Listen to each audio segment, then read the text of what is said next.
இன்னைக்கு செரி tomato gravy எப்படி செய்யலான்னு பார்க்கலாம். என்னோட சேனலை ஃபஸ்ட் டைம் பார்க்குறீங்கன்னா சப்ஸ்கிரைப் பண்ணுங்கள், பக்கத்தில் இருக்க பெல் ஐக்கானை கிளிக் பண்ணுங்கள். 2 பெரிய வெங்காயம் இந்த மாதிரி பொடியாக கட் பண்ணி மிக்ஸி ஜாரில் சேர்த்துக்கலாம். 2 தக்காளி கட் பண்ணி சேர்த்துக்கலாம். 4 முந்திரி பருப்பு சேர்த்துக்கலாம்.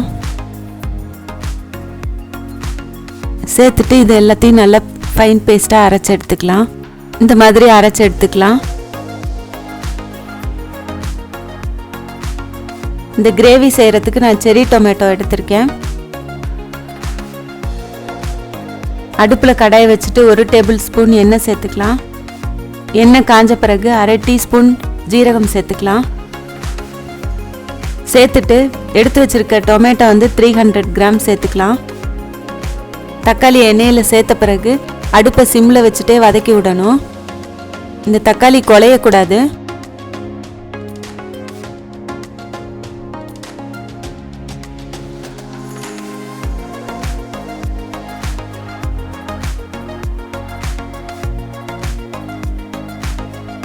இந்த மாதிரி மேல் பாகம் கொஞ்சம் வெந்த மாதிரி இருக்கும்.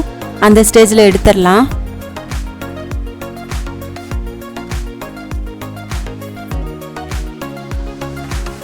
அதே கடாயில் 2 டேபிள் ஸ்பூன் எண்ணெய் சேர்த்துக்கலாம். எண்ணெய் காஞ்ச பிறகு அரைச்சி வச்சிருக்க மசாலாவை சேர்த்துடலாம். சேர்த்துட்டு நல்லா கலந்து விடணும். இது ஒரு 5 நிமிஷம் எண்ணெய் பிரிஞ்சு வர வரைக்கும் நல்லா வதக்கி விடணும். 1 டேபிள் ஸ்பூன் இஞ்சி பூண்டு பேஸ்ட்டு சேர்த்துக்கலாம். சேர்த்துட்டு எல்லாத்தையும் நல்லா கலந்து விடணும். அதில் இருக்க பச்சை ஸ்மெல் போகிற வரைக்கும் நல்லா வதக்கி விடணும்.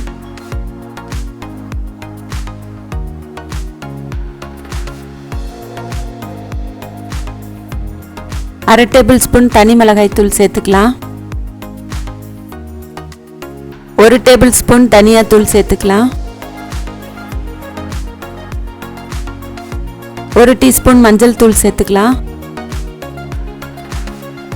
1/2 டேபிள் ஸ்பூன் கரம் மசாலா சேர்த்துக்கலாம். சேர்த்துட்டு எல்லாத்தையும் நல்லா மிக்ஸ் பண்ணணும். பொடியில் இருக்க பச்சை ஸ்மெல் போகிற வரைக்கும் வதக்கி விடணும். நம்ம வதக்கி வச்சிருக்க தக்காளியை அதோட சேர்த்துடலாம். எல்லாத்தையும் நல்லா மிக்ஸ் பண்ணணும்.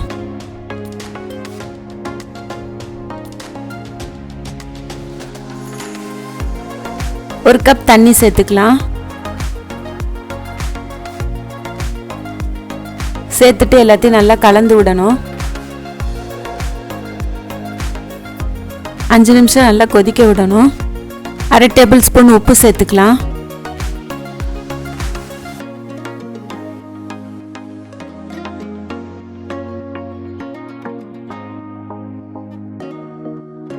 கொஞ்சமாக கருவேப்பிலை சேர்த்துக்கலாம்.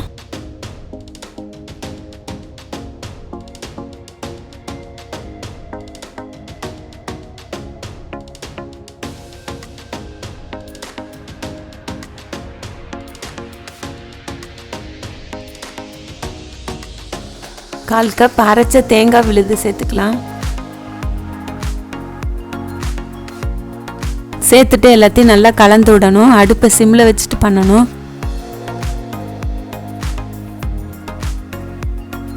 ஒரு 2 நிமிஷம் மூடி போட்டு வேக வைக்கலாம்.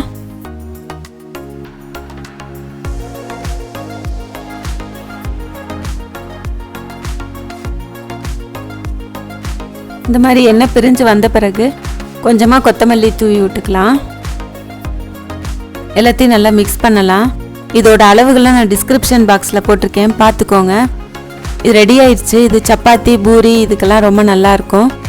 இதை செஞ்சு பாருங்கள். இதை செஞ்சு பார்த்துட்டு உங்களுக்கு பிடிச்சிருந்தா லைக் பண்ணுங்கள், ஷேர் பண்ணுங்கள், என்னோட சேனலுக்கு சப்போர்ட் பண்ணுங்கள். தேங்க்யூ.